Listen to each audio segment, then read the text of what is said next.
Alright, you and I are diving into a horror game where greed is the only way to survive.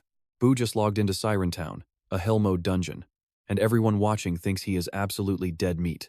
But his very next move leaves the entire audience staring in shock. You see, in real life, Boo had just been laid off. But deep down, he carried an obsessive hunger for cash. That obsession is exactly why a mysterious system dragged him into this deadly nightmare. No warmth here, just grotesque monsters and bloodthirsty maniacs looking for their very next kill. This place defies every single rule of logic. To survive, players must find every monster's weakness while pushing through a story that wants them dead. To make things worse, every player's life and death is broadcast live to the massive crowds waiting in the game lobby. Beyond finishing missions, players can actually get rich through tips from viewers, assuming they manage to stay alive and entertaining. Those points can be traded for anything someone could ever want in the real world. Most players are terrified, literally shaking in their boots right now. Stick with me here, because for Boo, horror is where he thrives. As the dungeon loads, he is in a taxi speeding towards Siren Town. He is taking on a solo horror challenge with the difficulty level cranked to the max. Back in the rookie lobby, two veterans are killing time by chatting about the new arrivals. When several screens flicker to life, they know a fresh batch of players has just entered the system's meat grinder.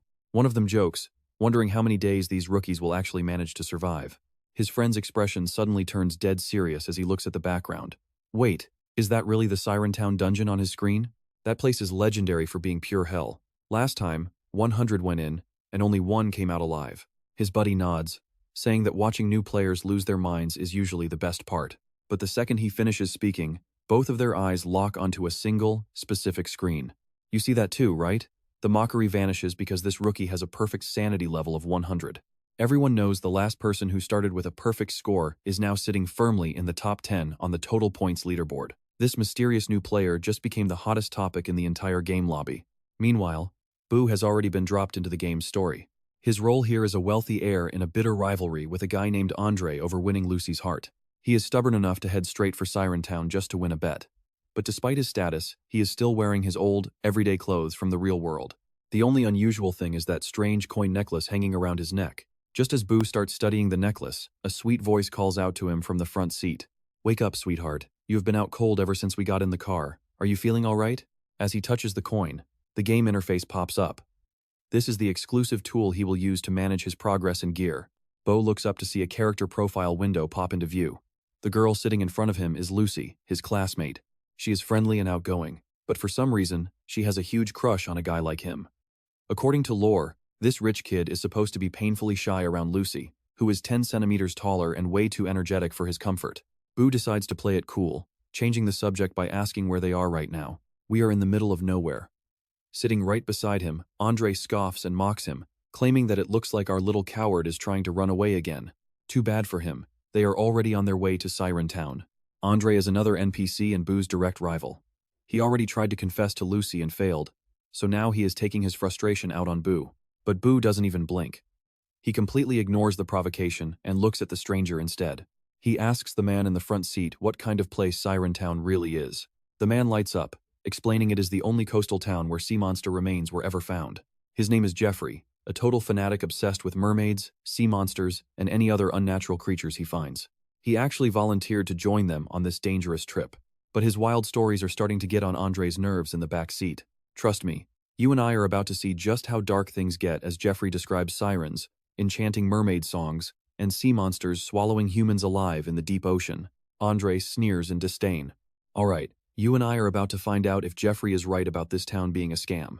Then how do you explain all the tourists who vanished without a trace after coming here? The cops scoured the whole town and the surrounding waters, but they could not find a single trace.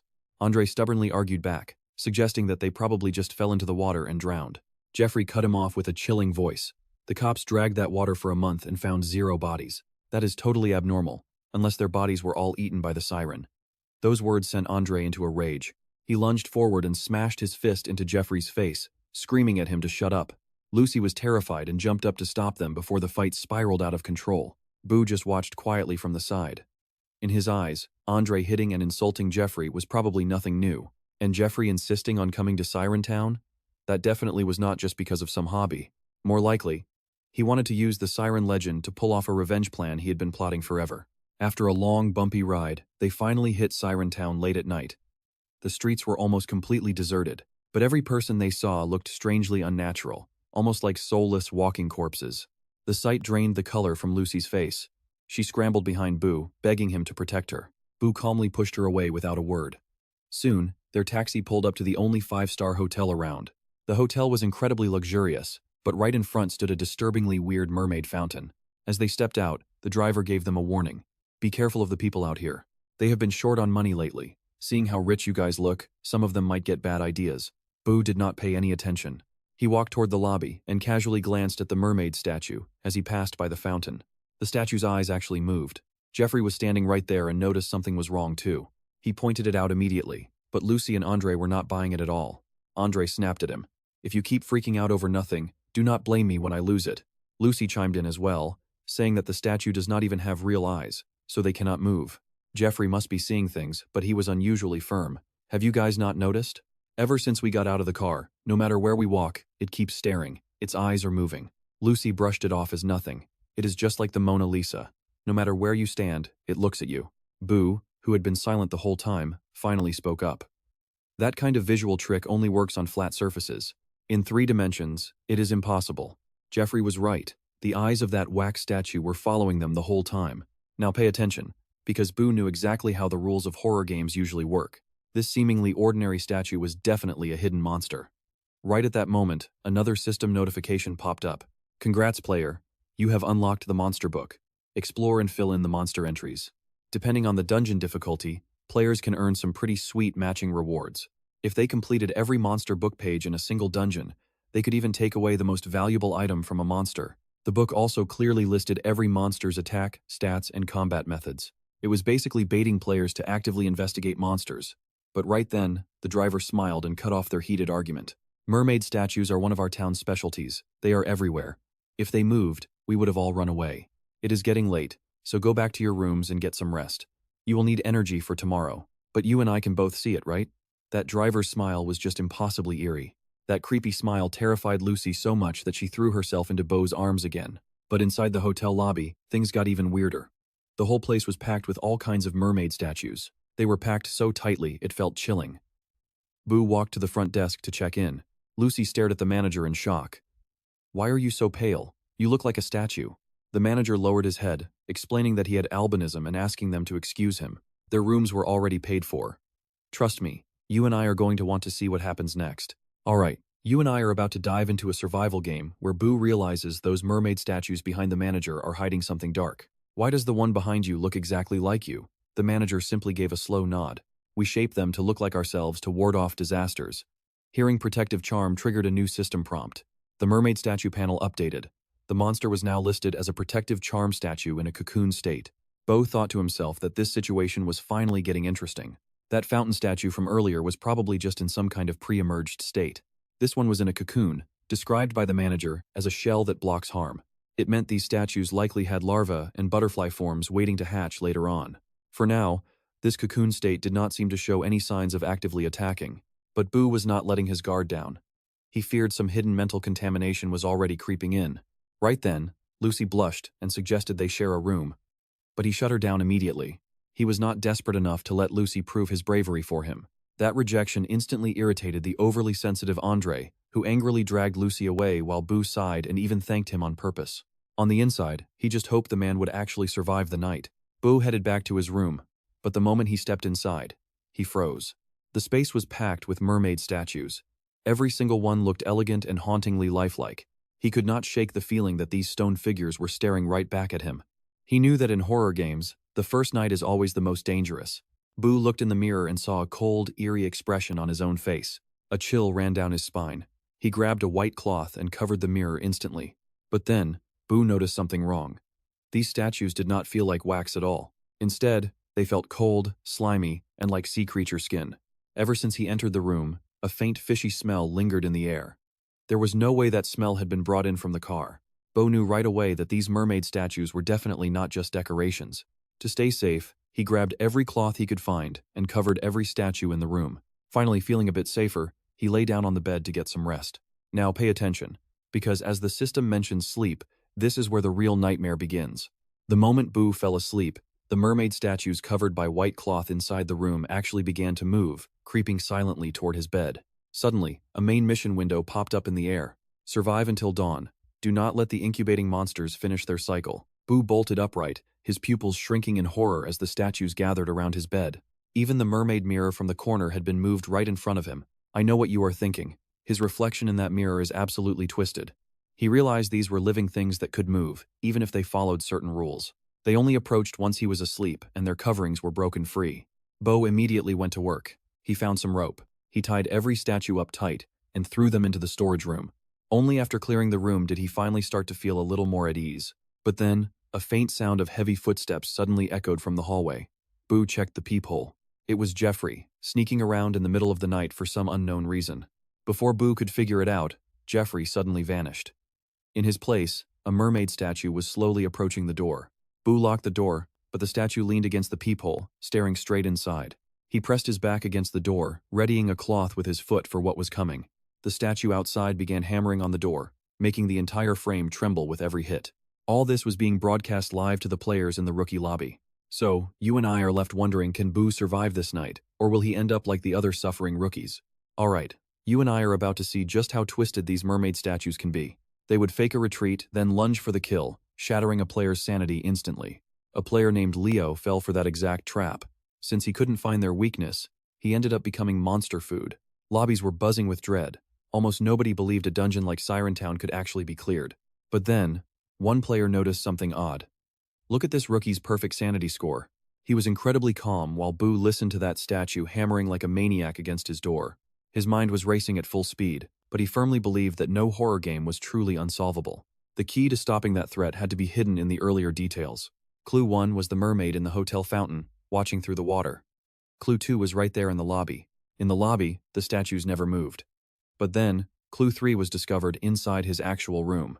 Only statues without white cloths moved. Water surfaces, mirrors, and even sleep, every single detail was finally connecting. Suddenly, every piece clicked. Boo had figured out the one fatal weakness these monsters actually had. The pounding on the door grew more violent, but Boo stayed perfectly calm as he slowly reached for the doorknob. He was actually about to open the door himself. Pay attention here. The players watching from the rookie lobby were stunned, wondering if this guy had lost his mind. The mermaid statue was literally right outside. Was he walking into certain death? They finally found a rookie with real potential, but now he was acting this recklessly. What a waste. But a second later, everyone's jaw hit the floor. The hammering stopped instantly. The second Boo opened the door and locked eyes with it, the statue froze in place. A cold smile crossed his face. Everything was playing out exactly like he predicted. The statue's weakness was simple, direct human eye contact. Right then, another system window popped up to notify Boo that the mermaid statue panel had been updated. The monster names were now listed as Pubis, State Mermaid Statues, and Cocoon State Protective Charm Statues. Their weakness was direct eye contact, and their attack method was pure incubation. It was exactly what he'd guessed. As long as they're out of sight, these seemingly motionless statues start moving in secret. That's why they surrounded him the moment he fell asleep. But Boo had already spotted the loophole in the game's rules. Looking through a mirror or a peephole only slowed them down. The restriction on their movement was way too weak. Only face-to-face eye contact with no obstruction could fully paralyze them. Even if most rookies were lucky enough to guess this weakness, they'd never dare bet their lives on it. They would only hide behind the door and stare through the peephole, then watch helplessly as the statue broke in and turned them into monster food. But this time, Boo's gamble paid off. Back in the live lobby, the other players couldn't believe what they were seeing. I know what you're thinking. How is a hell difficulty dungeon suddenly looking like easy mode in his hands? You and I are seeing the same thing. While everyone was still in shock, a series of new system notifications rang out. He announced that 168 people were watching his screen, successfully unlocking the special Rookie 100 viewer achievement for his stream. He even got points from 3 players, which finally unlocked the game shop. Boo checked the shop and found 2 rare items on the list, an intact heart and a love-at-first-sight potion. The system wasn't lying. As long as he has enough points, he really can buy anything he wants here. But the moment Boo tried to exchange for them, the system rejected him, stating that he just didn't have enough points to purchase any of these items. With no other choice, he closed the menu and looked at the mangled doorknob, feeling a slight chill. These statues had terrifying power, but he'd already figured out their blind spots. They seemed to rely entirely on vision to find targets. They have no sense of hearing or smell at all to track him down. Otherwise, they wouldn't have gone through the trouble of tearing off those white cloths just to search the room blindly for him. After that, Bo walked into the storage room and looked at the mermaid statues he had tied up so tightly. He needed to deal with them fast. Leaving them here was like keeping a ticking time bomb in the room. As he looked at the statues completely at his mercy, A bold idea suddenly surfaced. And trust me, you and I are about to watch him pull off something absolutely wild. Alright, you and I are about to watch Bailu run a deadly experiment. He considers burning, smashing, or even crushing this thing just to find its one true weakness. But just as Bailu is about to act, another system window appears. It warns that if a player attacks this monster and fails to kill it in one hit, the beast will never stop. The monster will lock its aggro onto the player and hunt them forever. Bailu's gaze darkens, and he immediately gives up the idea of attacking first. At the same time, a brilliant new plan quickly forms in his mind. Since taking the initiative is so risky, if the monster happens to suffer a tragic accident on its own, that has nothing to do with him. So, Bailu wraps the mermaid statue at the door tightly and begins moving it outward bit by bit. This move leaves the players in the live broadcast lobby completely confused. None of them understand why he is not killing the monster or hiding, but instead just messing around. What they do not realize is that this is exactly Bailu's calculation. Smashing the mermaid statue himself is too risky. If something crawls out from inside the stone, that would be a real problem. Pay attention here. If the statue has poor eyesight and accidentally falls down the stairs by itself, then that has nothing to do with him. But what Bailu never expected was that after the statue crashed down from the top of the stairs, it was not damaged at all. Bailu immediately reaches a conclusion. Physical attacks are completely useless against these mermaid statues. When the players in the live broadcast lobby see this, they actually begin to pity the statue he is tormenting. They joke that this rookie acts less like a player and more like a bandit. Everyone else entered the game trying desperately to survive, but he is making sure the monsters are the ones failing to survive. But this test also confirms another guess. He had clearly been watching the statue, yet it was still able to move. This means the visual weakness of the mermaid statues is not simply being seen by human eyes. They are only restricted when the statue itself believes it is being directly watched by a human. Bailu has gathered enough information for the night, so he is just about to return to his room and rest. But the moment he turns around, he spots two familiar figures. It is Jeffrey and the taxi driver clutching a stack of money. The two of them are huddled together suspiciously, clearly carrying out some kind of shady secret transaction. His heart tightens at once, and he immediately pulls out the coin necklace around his neck. After triggering the system manager, the driver's character profile instantly appears on the screen. He is Jeffrey's privately hired taxi driver and has multiple criminal records, including arson and robbery. Bailu had not expected that this man was also an NPC with a hidden identity.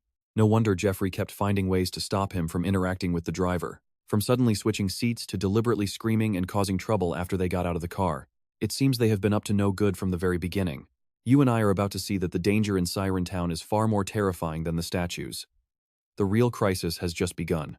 Just as Bailu turns back to his room after catching Jeffrey in the act, an urgent system notification suddenly rings out. Congratulations, player. You have successfully activated Jeffrey's bloody conspiracy side plot.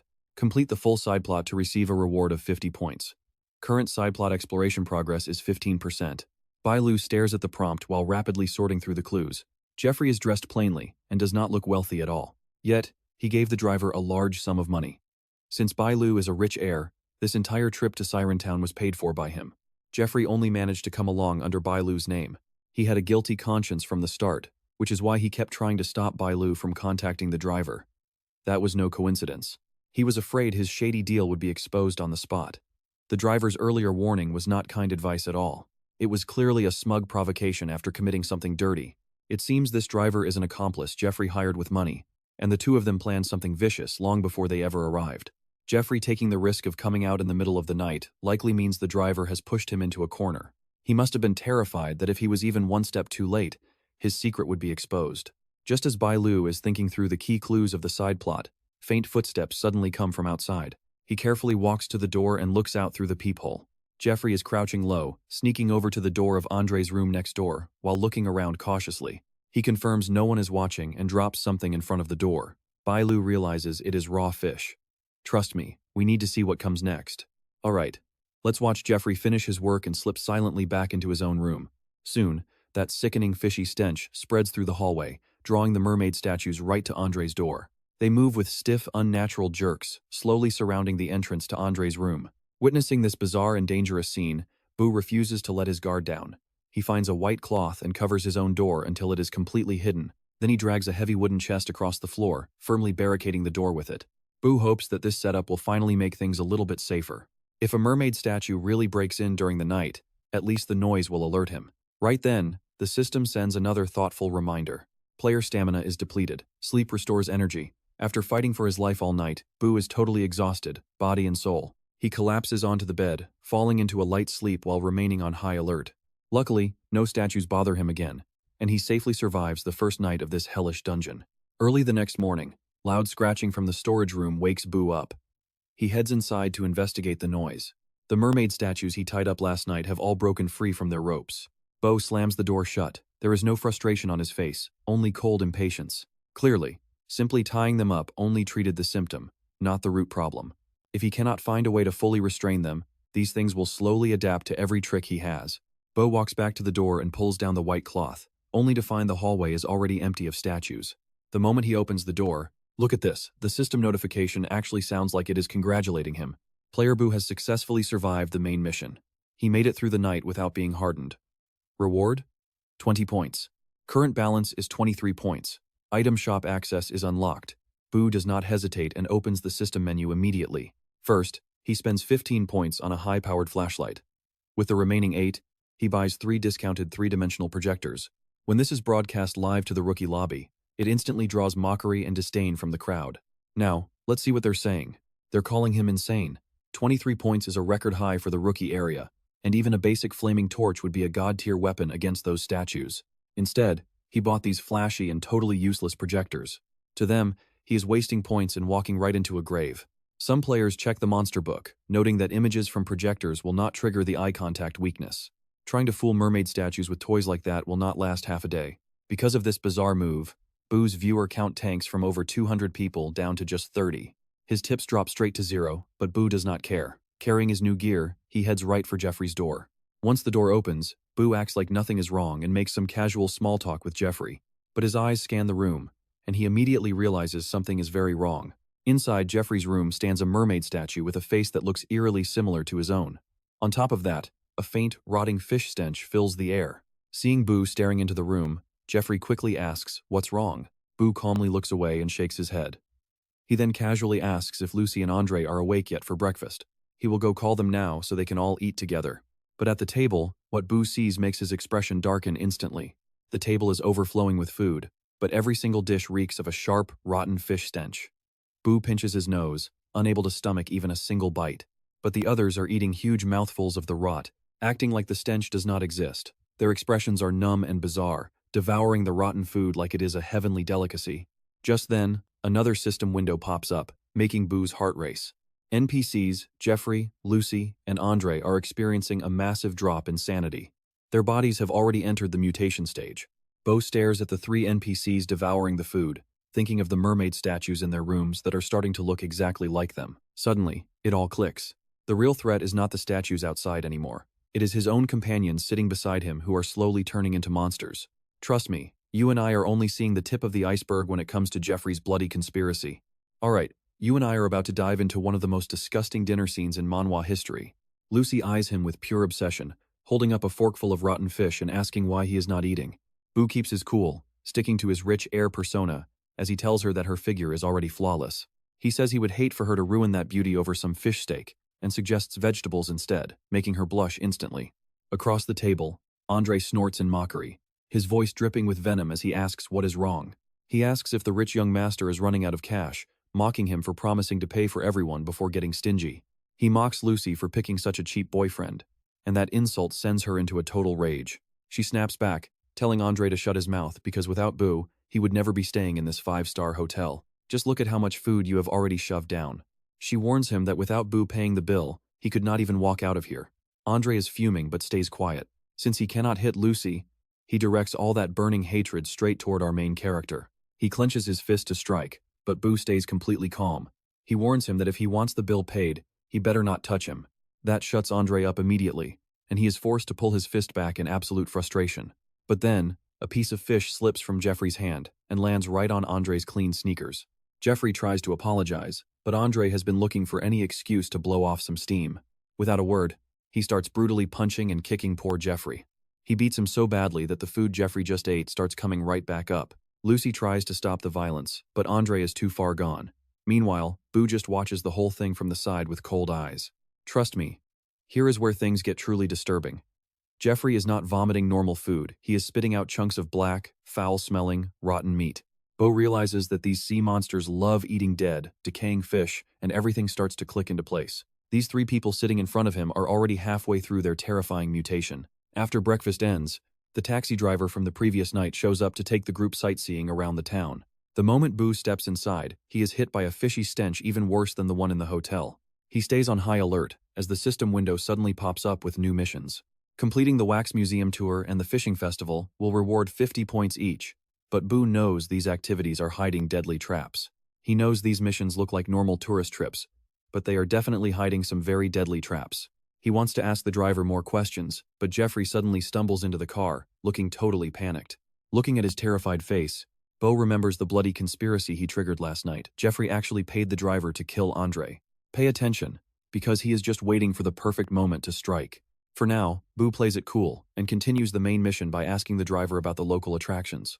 The driver mentions a night fishing event and a museum, which matches exactly what the system told Boo earlier.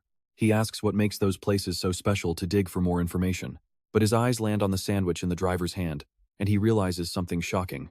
That nauseating, rotten smell is not coming from the passengers, it is coming from the driver himself. The stench is so powerful, it makes his stomach turn. He honestly thinks the driver has already turned into a monster. But just as he thinks that, a red warning window appears, explaining that his guess is wrong and this person is just a mutated human, not a monster. Things go from bad to worse. The driver's trust level drops dangerously low, and he looks ready to kill.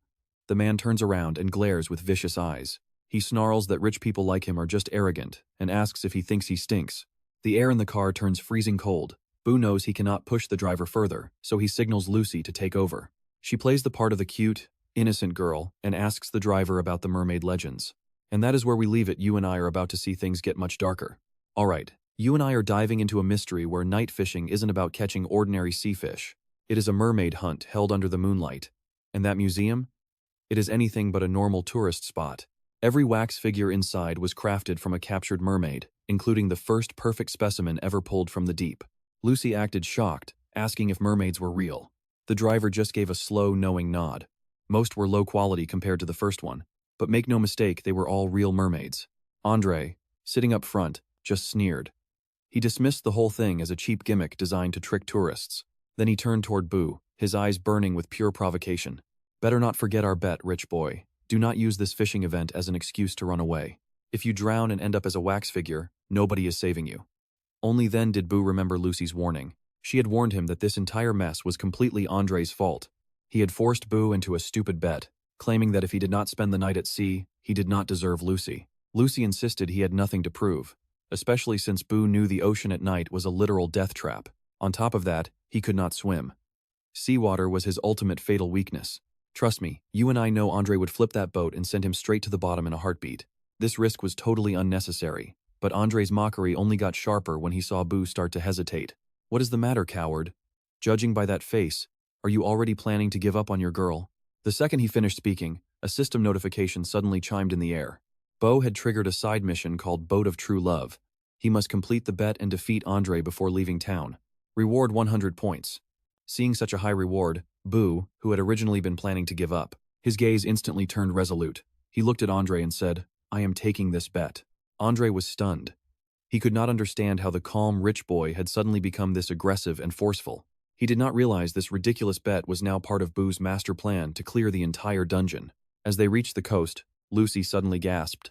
"Honey, look at those fishermen. They look so incredibly strange." Boo followed her gaze and saw that those fishermen barely looked human anymore. They were bizarre deep-sea monsters forced into human shapes. Scattered across the damp ground was something even worse. Those were clearly broken pieces of mermaid bones.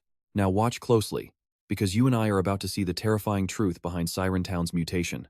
While Andre was already showing signs of mutation earlier that morning, the villagers were in the same stage of transformation. That is why they looked like half-human, half-fish hybrids. The end goal of this incubation process was clear. They were all turning into mindless, underwater monsters. Lucy was shaking, but the driver tried to sound calm. "Do not be scared. Everyone here looks like this. It is just because we eat a lot of fish. Only the seafood from Siren Town is truly delicious." Those words immediately made Lucy feel hungry for another meal. Remembering that amazing breakfast, she forgot her fear entirely and kept talking about how unbelievably fresh the local fish always tasted. The driver just shook his head with a creepy look. "The fish here is delicious, but freshness was never the secret. What you ate was a very special kind of fish. a species that belongs only to this town. Lucy's curiosity was hooked. She pressed him for an answer, and a strange, twisted smile spread across the driver's face. Mermaid. The moment he whispered that word, every single person inside the car froze in place. Seeing their faces, the driver laughed it off as a joke. We do not eat mermaids. It is just a local specialty fish. During the day, you visit the museum. The fishing only happens at night.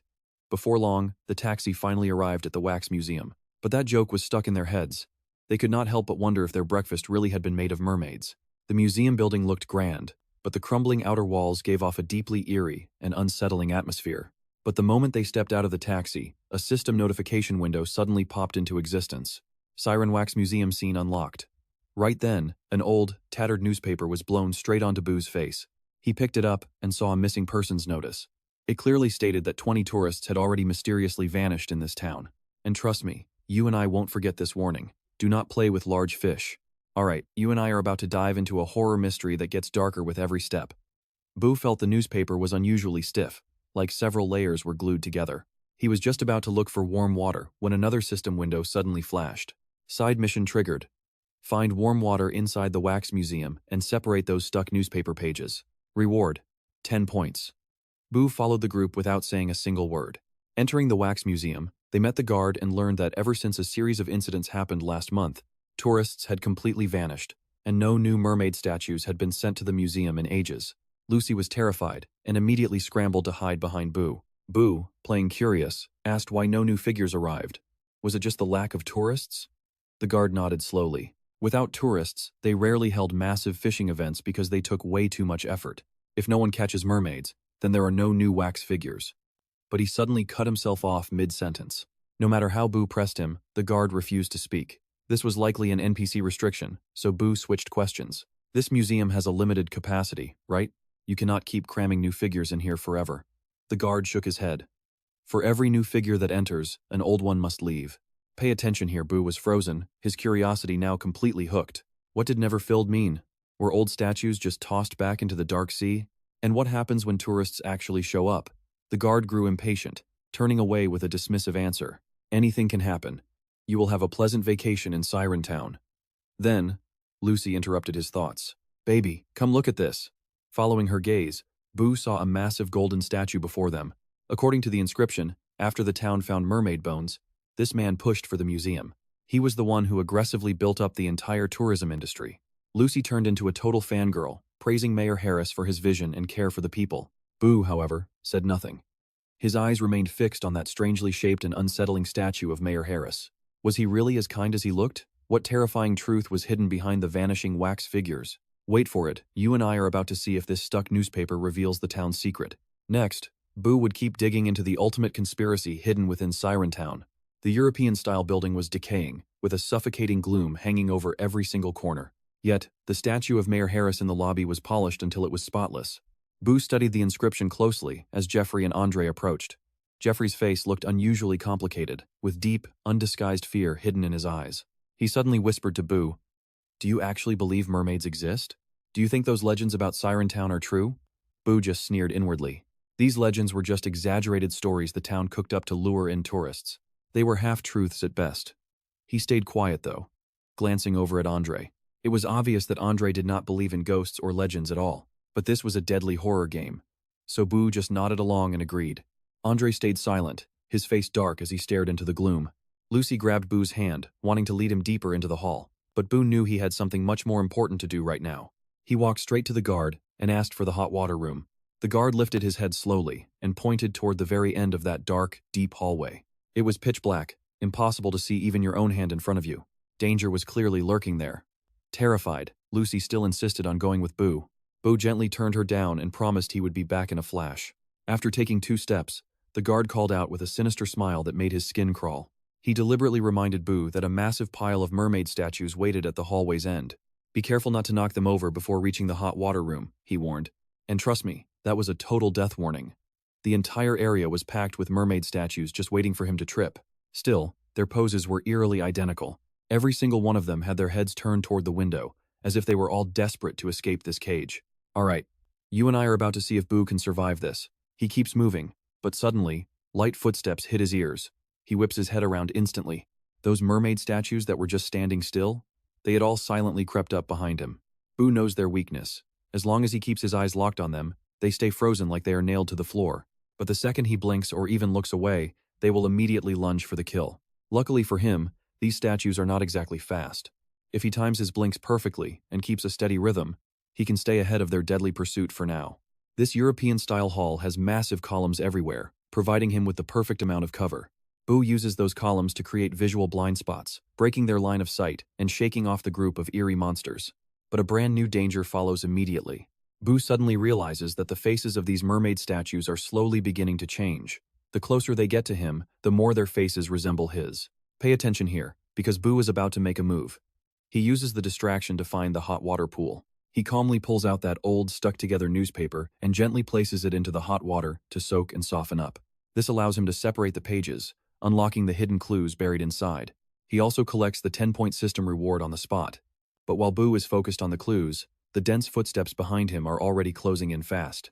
In the blink of an eye, all those statues wearing copies of Boo's face have moved around the columns and surrounded him once again. Bo originally assumed these creepy statues just acted on primal instinct with zero intelligence.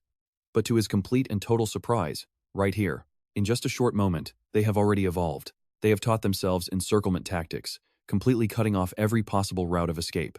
Boo realizes that the closer they get, the more they look like him. This means whatever finally hatches from them will probably look exactly like him as well. As the statues keep closing in, that fishy stench from them grows stronger and stronger.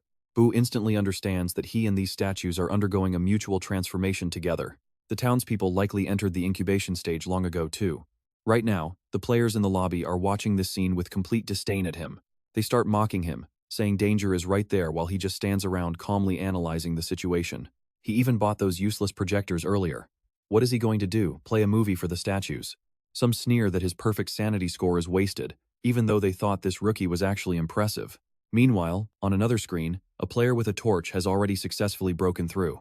Everyone shifts their attention and starts praising him wildly, saying this is what a real pro looks like. Since the statues fear light, a flaming torch is basically the perfect god-tier weapon to use against them. Combined with that player's insanely high combat stats, he will definitely make it onto the rising star rankings in the future. The chubby player beside them is especially regretful, saying he should have never tipped Bo because it was a complete waste of points. Just as everyone is looking down on this rookie player, Boo slowly takes out the three-dimensional projectors inside the game. You and I know Boo is up to something, and here it is. He tosses them up, and they fix themselves around him. Boo calmly takes out the remote control. The second he presses the button, 3 holographic copies of him appear at 3 different angles. The players in the lobby just burst out laughing. To them, even if the statues cannot immediately tell the difference between a projection and a real person, they will surely notice the trick very soon indeed. They are certain this useless little trick will last 10 minutes at most. Plus, Boo only had enough points to buy one high-powered flashlight. Although it can temporarily force the mermaid statues back, its power is far inferior to that of a flaming torch. This rookie is probably as good as dead. But in the very next second, everyone is shocked to discover the expressions of the mermaid statues have changed from vicious and twisted to absolute terror. You and I just saw a master at work. 1 flashlight was not enough, but 4? He already saw right through them. Stick with me, you and I are diving into a world where light is the only thing keeping monsters away. You did it. You just uncovered 2 massive weaknesses of these creepy mermaid statues. Direct eye contact and intense light. Find one more secret to complete the monster log and grab that reward. Boo recalled the driver's warning that mermaid fishing only takes place under the cover of night. It made sense. In this town of wax figures, you almost never see these statues out in the sun, but in the shadows of hotels or museums, they move freely, stalking whoever wanders into the dark. The truth was staring Boo right in the face. Their greatest fear? Intense, blinding light. With the statues frozen and helpless under the glare, the player lobby started losing their minds. Everyone was screaming about logic, wondering how mere projectors could simulate such powerful, suppressing light. Someone snapped back that this is a game world. Why bother with science when survival is on the line? Then, a sharp player found it. The manual states these optical projectors have an 80% emission rate. Now pay attention, those who mocked Boo's plan just got the ultimate reality check, as his strategy worked perfectly. Seeing his success, other players scrambled to buy 3D projectors for their own inventory. This play was so legendary that tips started flooding onto Boo's small screen from the main lobby. In just 1 minute, Boo's popularity went through the roof. He landed a featured spot on the central lobby's big screen, watching his viewer count explode. For a rookie, this was a legendary honor. Back in the game, Boo had finally finished peeling apart that old newspaper. The system chimed in. Mission complete. You successfully used the hot spring water to separate the pages. Reward, 10 points. Total balance, 31 points. Ready to spend them on some new gear? Bo ignored the shop and kept digging through the pages. He knew there was more to this than just one sheet. He almost let the system fool him, but there was a hidden layer buried beneath the surface. You and I can see the game is playing dirty. With all these notices, the body count is staggering. Looking closely at the details in these old reports, the vanishings started last year, right when the Siren Wax Museum opened. Every single month since then, more tourists have simply stopped existing. It began with robberies, but quickly spiraled into people vanishing without a single trace left behind. Mayor Harris buried these cases deep until last month, when the truth finally bled out. Now the cover-up is failing, and the town's business is dying. Once he finished reading, he saw his 3 companions staring intently at a massive water tank. Boo stepped back into the main hall and stopped dead in his tracks. Floating inside that tank was a mermaid, and trust me, it's terrifying. It looked like it was merely asleep,